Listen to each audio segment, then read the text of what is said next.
Good morning বন্ধুরা।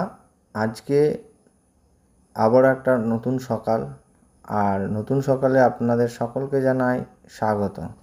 আজকে আমরা শুরু করছি চেরাপুঞ্জির সম্পূর্ণ ট্যুরটা।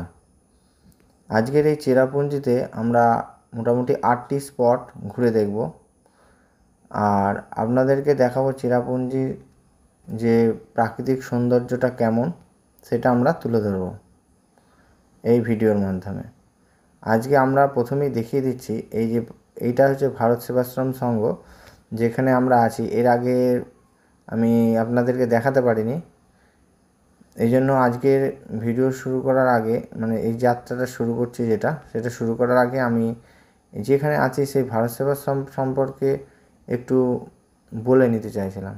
এই ভারত সেবাশ্রম সংঘ এমন একটা সংস্থা যারা ভারতবর্ষের বিভিন্ন জায়গায় তাদের প্রতিষ্ঠান গড়ে তুলেছে এবং মানুষদের পাশে সবসময় আছে। আমরা এই ভারত সেবাশ্রমে আছি।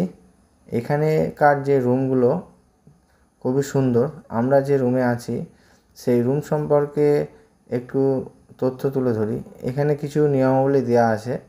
সেই নিয়মাবলীটি এখানে যারা রুমে থাকবে ভাড়া নিয়ে তাদের জন্য প্রযোজ্য। এটা হচ্ছে একদম রাস্তার পাশেই, ল্যান্ডমার্ক হচ্ছে পেট্রোল পাম্প।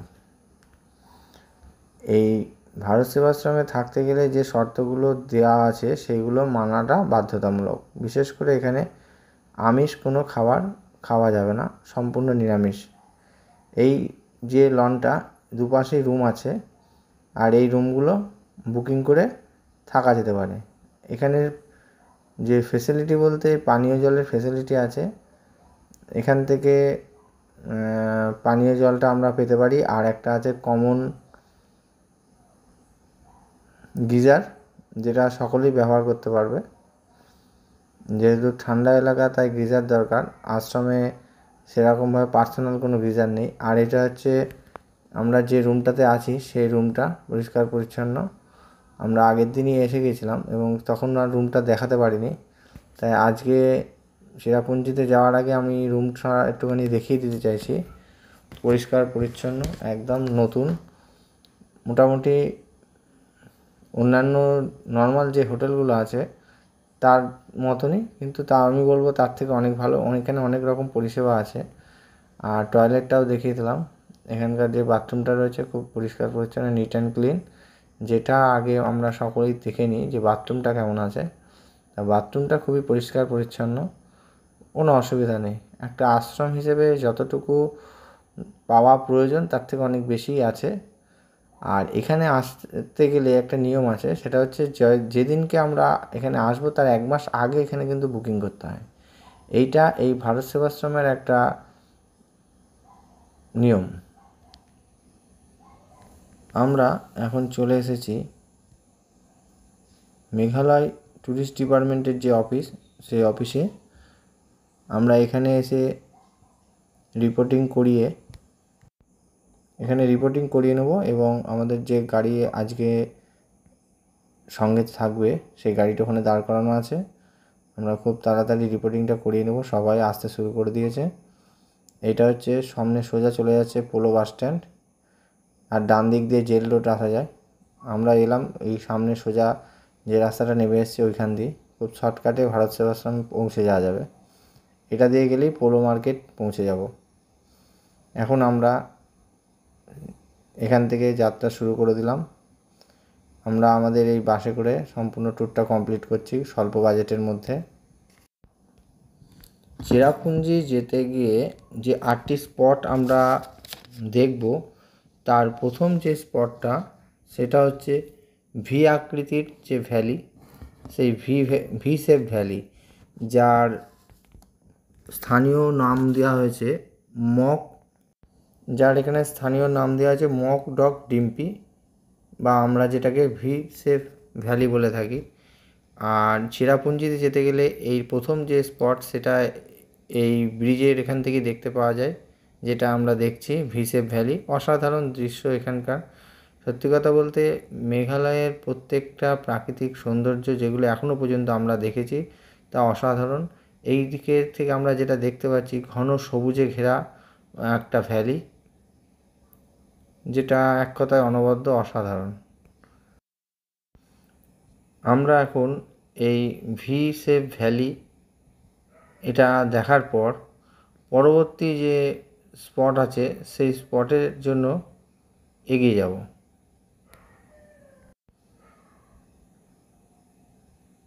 এখান থেকে আমরা মোটামুটি 8টা স্পট দেখব। আর আজকে প্রথম যে স্পটটা দেখছি সেটার যে চারপাশের যে প্রাকৃতিক সৌন্দর্য তা এক কথায় অসাধারণ এবং অনবদ্য। আমরা এখন চলে এসেছি রামকৃষ্ণ মিশন। এটাও একটা 8টা স্পটের মধ্যে একটা স্পট। এই পুরোটা হচ্ছে রামকৃষ্ণ মিশনের এলাকা, কিন্তু এখানে সেরকম কাউকে আমরা দেখতে পেলাম না যাদের সঙ্গে কথা বলে জানা যাবে যে এখানে কোনো থাকার কোনো ব্যবস্থা আছে। মনে হয় কোনো থাকার ব্যবস্থা আছে, কিন্তু কারোর সঙ্গে কথা না বলে বা সেরকম কিছু দেখতে না পাওয়ার কারণে আমরা সঠিকভাবে এখানে বলতে পারছি না যে রামকৃষ্ণ মিশনে থাকা যায় কি না। তবে রামকৃষ্ণ মিশন জায়গাটা খুবই সুন্দর, চারিদিকে সুন্দর সাজানো গোছানো। পুরো মেঘালয়টাই একটা সুন্দর সাজানো জায়গা, সেখানে রামকৃষ্ণ মিশনও বাদ নেই। প্রাকৃতিক সৌন্দর্যে ভরপুর, অসাধারণ রামকৃষ্ণ মিশন এই জায়গাটা। সামনে রয়েছে শোরুম, এখানে বিভিন্ন রকম হ্যান্ডমেড প্রোডাক্ট রাখা আছে। আমরা এটাও একটু দেখে নিচ্ছি। এই হ্যান্ডমেড প্রোডাক্টগুলো এখানে বিক্রি করা হয়, প্রয়োজনে কেউ কিনতে চাইলে এখান থেকে কিনতে পারে।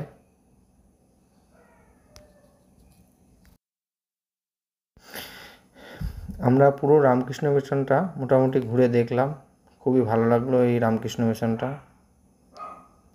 এখানকার পরিবেশটা খুবই অসাধারণ, নীরব, চারিদিকে নীরবতা বিরাজ করছে।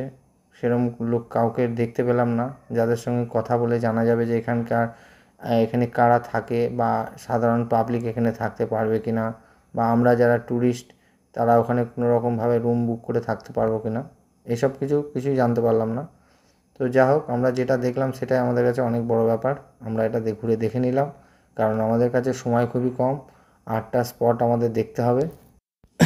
এখন আমরা পৌঁছে গেলাম পরবর্তী যে ভিউ পয়েন্ট সেইখানে। এখন সেই পরবর্তী ভিউ পয়েন্টটা হলো মাউস মাই কেভ, চুনা পাথরের তৈরি একটা গুহা, যেটা প্রাকৃতিকভাবে তৈরি হয়েছে। এখন আমরা সেটা দেখার জন্য চলে এসেছি। কিছুটা এগিয়ে গেলেই আমরা দেখতে পাবো এই মাউস মাই কেভকে। এখানেও টিকিটের ব্যবস্থা আছে, আমাদেরকে এখানে টিকিট করতে হবে এবং টিকিট করে আমরা ভেতরে প্রবেশ করব। সামনেই লেখা রয়েছে মাউস মাই কেভ, চুনাপাথরের তৈরি আমাদের প্রাকৃতিক গুহা, যা চেরাপুঞ্জির আরেকটা আকর্ষণীয় জায়গা বলা যেতে পারে। সকলের টিকিট কেটে আমরা এই রাস্তা ধরে এগিয়ে যাচ্ছি সামনে সেই প্রাকৃতিকভাবে তৈরি চুনাপাথরের গুহাটি দেখার জন্য। খুব একটা ভয়ঙ্কর কোনো গুহা বলা যাবে না, নর্মালি একটা গুহা, কিন্তু একটু কঠিনও নয় আবার খুব সহজও নয়। খুব সংকীর্ণ রাস্তার মধ্যে দিয়ে আমাদের এই গুহাটা পার করতে হবে। এটা একটা ছোটোখাটো অ্যাডভেঞ্চার বলা যেতে পারে। যারা অ্যাডভেঞ্চার প্রিয় মানুষ তারা খুব সহজেই এই গুহাটিকে পার করে চলে যেতে পারবে। আর এখানে খুব সাবধানে এগোতে হবে, কারণ এখানে জল পড়ার কারণে একটু স্লিপ হয়ে আছে, আর চারিদিকে এবড়ো খেবড়ো পাথর। মাথাটা নিচু করে আমাদেরকে যেতে হবে, খুব নিচু এই গুহাটি। একটু অসতর্ক হলে মাথায় আমরা আঘাত পেতে পারি, তাই খুব সতর্কতার সঙ্গে আমাদেরকে এগিয়ে যেতে হবে। এখানে অনেকেই ছবি তুলছে, ছবি তোলার মতনই একটা ব্যাপার। খুব সুন্দরভাবে এই গুহাটা তৈরি হয়েছে। আমরা পুজো প্যান্ডেলে কৃত্রিম গুহা দেখে থাকি, আর আজকে আমরা চাক্ষুষ করছি প্রাকৃতিকভাবে তৈরি চুনাপাথরের এই গুহাটিকে। চারিদিকে খুব বেশি আলো আছে এমন নয়, আলো আঁধারির একটা খেলা। আর এরকম পরিবেশ যদি না হয় তাহলে সেটাকে গুহা বলে মনে হয় না। খুব সুন্দর পরিবেশ। সামনের দিকে আমরা এগিয়ে যাব এবং সব সময় খেয়াল রাখবো যে এই গুহাটাকে যখন পার করব, মানে ভেতর দিয়ে যখন যাব, ও পিঠে রাস্তা আছে বেরিয়ে যাওয়ার, তা সব সময় বাঁ দিকে লক্ষ্য রাখবো, মানে বাঁ দিক ধরে আমরা এগিয়ে যাব, যেন ডান দিক করব না। সব সময় বাঁ দিক ধরে আমরা এগিয়ে যাব, তাহলে আমরা বেরোনোর রাস্তা খুব সহজে পেয়ে যাব। সংকীর্ণ গলিপথের মধ্যে দিয়ে আমাদেরকে এই গুহাটাকে পেরোতে হবে। আলোর ব্যবস্থা খুবই কম। এখানে একটা আলো ছিল, কিন্তু আলোটা যে কোনো কারণে জ্বলছে না, তাই সবাই মোবাইলের আলোর মাধ্যমে রাস্তা দেখে এগিয়ে যাচ্ছে। খুব সুন্দর। এবং যারা ভয় পাচ্ছে তারা অনেকে ভয় পেয়ে পেছন ফিরে চলেও যাচ্ছে, যারা ঢুকছে না, কিন্তু ভয় পাওয়ার মতো তেমন কোনো ব্যাপার নেই, খুব সহজেই যাওয়া যাবে, একটু সাবধানতা অবলম্বন করতে হবে। এখন আমরা চলে এসেছি থাংকারাং পার্ক। এই থাংকারাং পার্কটা আমাদের পরবর্তী একটা স্পট। আমরা এখন ঘুরে দেখব এই থাংকারাং পার্কটিকে। এই পার্ক থেকে আমরা বাংলাদেশের সিলেট জেলাটিকে দেখতে পাবো এবং এখানকার পার্কের প্রাকৃতিক সৌন্দর্যকে আমরা উপভোগ করব। এখন আমরা টিকিট কেটে ভেতরে প্রবেশ করছি। আমরা এখন ভেতরে প্রবেশ করলাম। এই পার্কটিকে খুব সুন্দরভাবে সাজিয়ে তোলা হয়েছে।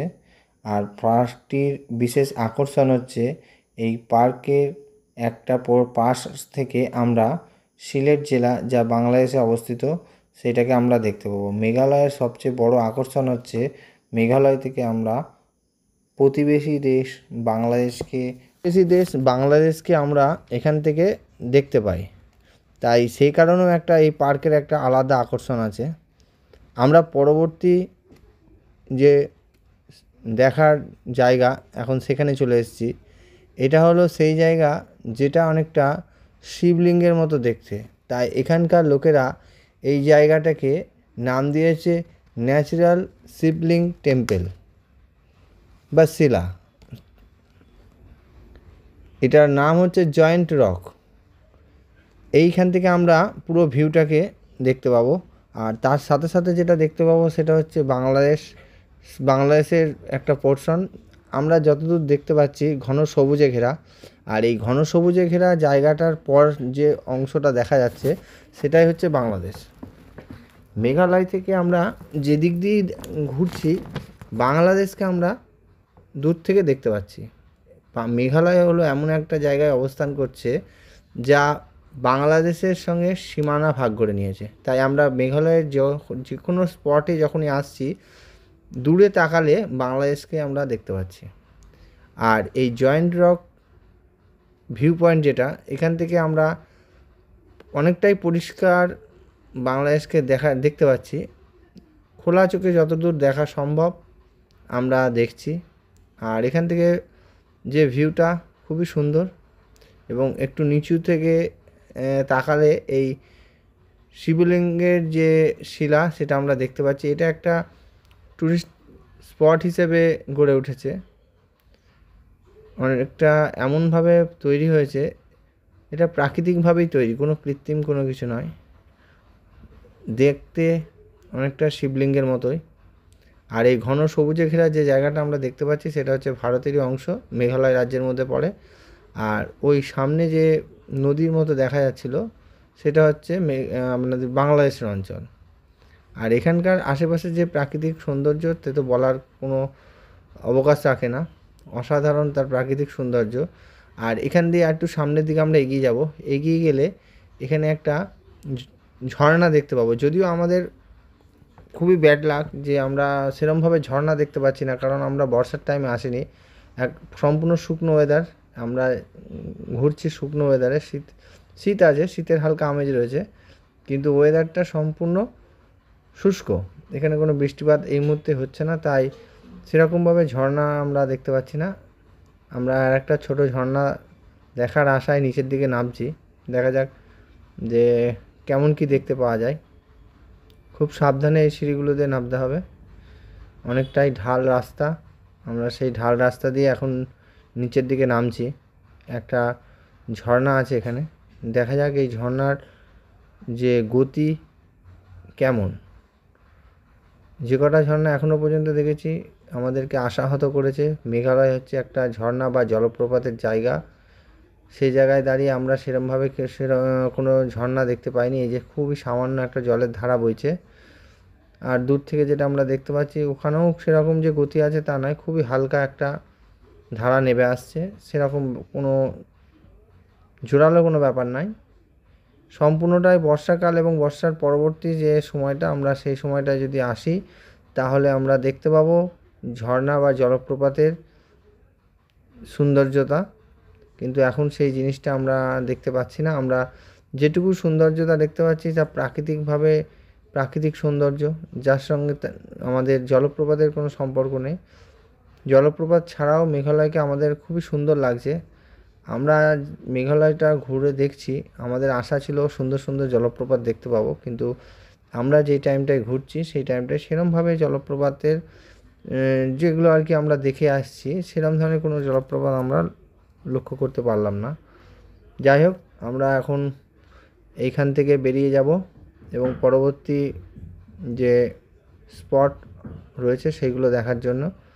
ওই যে আমরা দেখতে পাচ্ছি, আমরা যতদূর ক্যামেরার লেন্সটাকে টেনে নিতে পারলাম তাতে দেখতে পাচ্ছি ঘন সবুজে ঘেরা যে অংশটা দেখা যাচ্ছে তার পাশ মানে পরবর্তী যে ফাঁকা জায়গাগুলো আছে সেগুলো সম্পূর্ণই বাংলাদেশের মধ্যে পড়ছে।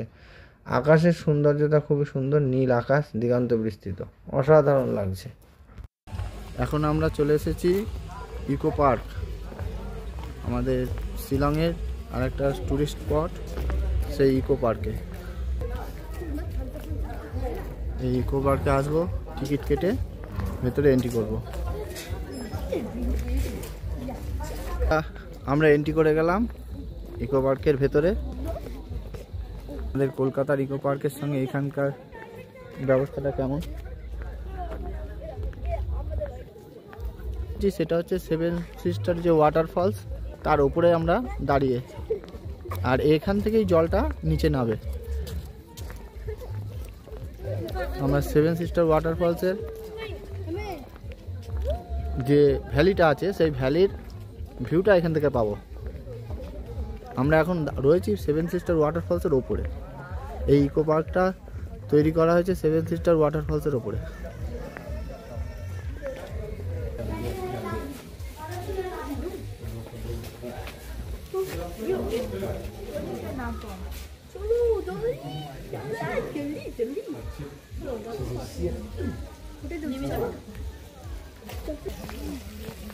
এই ইকো পার্কের ভেতরে আর একটা ঝর্ণার ব্যবস্থা রয়েছে, সুন্দর সাজানো।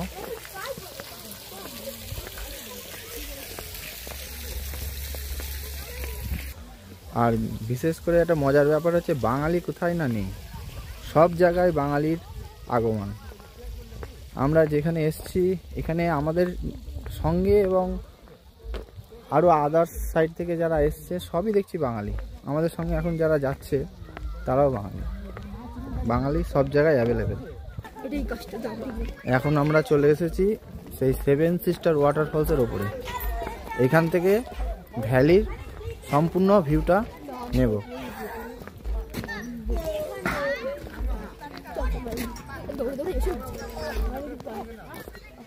এখানে বাচ্চাদের খেলনার অনেক ব্যবস্থা আছে, সব বাচ্চারা এখানে খেলা করছে।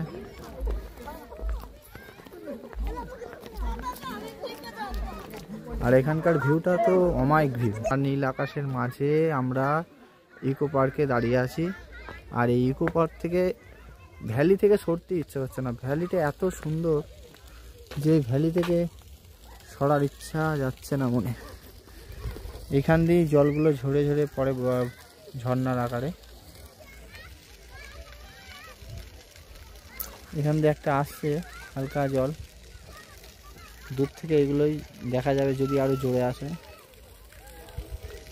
জলের কোনো গতি নেই, যখন জল নাবে এদিক দিয়ে জলগুলো নাবে।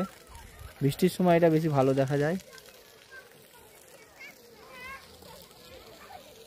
জলপ্রপাতের রাজ্য এই মেঘালয়। আর এই মেঘালয় হচ্ছে ভ্যালির জন্য বিখ্যাত। কত সুন্দর ভ্যালিগুলো রয়েছে, তার সাথে মিশে রয়েছে ঝর্ণা, যেগুলো আমরা এই মুহূর্তে উপভোগ করতে পারছি না। তার কারণ হলো এই যে বৃষ্টিটা না থাকার কারণে, কারণ আমরা যে টাইমে এসেছি এই টাইমে কোনো বৃষ্টি নেই, তার জন্য এই দৃশ্যগুলো দেখা যাচ্ছে না। আমি বলে বোঝাতে পারছি না যে এখানটা কি দেখছি। এই যে ভ্যালি, আমার কথা আটকে যাচ্ছে এই ভ্যালির দৃশ্য দেখে, কত গভীর। উপর থেকে ভ্যালিটাকে দেখতে পাচ্ছি আমরা, সত্যি অসাধারণ অসাধারণ এই ভ্যালি। এইখান দিয়ে জলগুলো নাবে, সেভেন সিস্টার ওয়াটারফলসটা নাবে কোথা দিয়ে? এই যে সেই জায়গা, এই যে কালো কালো জায়গাগুলো, এইখান দিয়ে জলের ধারাগুলো নেমে যায়। যখন বৃষ্টি পড়ে তখন এইখান দিয়ে নাবে। এই জিনিসটা একটা খুব মারাত্মক জিনিস। যদি এটা কেউ বর্ষাকালে আসে ইকো পার্কের এই জায়গায়, যদি কেউ আসতে পারে তাহলে দেখতে পাবে যে জলগুলো এখান দিয়ে যায় এবং এখান দিয়ে যাওয়ার পর ঝর্ণার আকারে ঝরে পড়ে।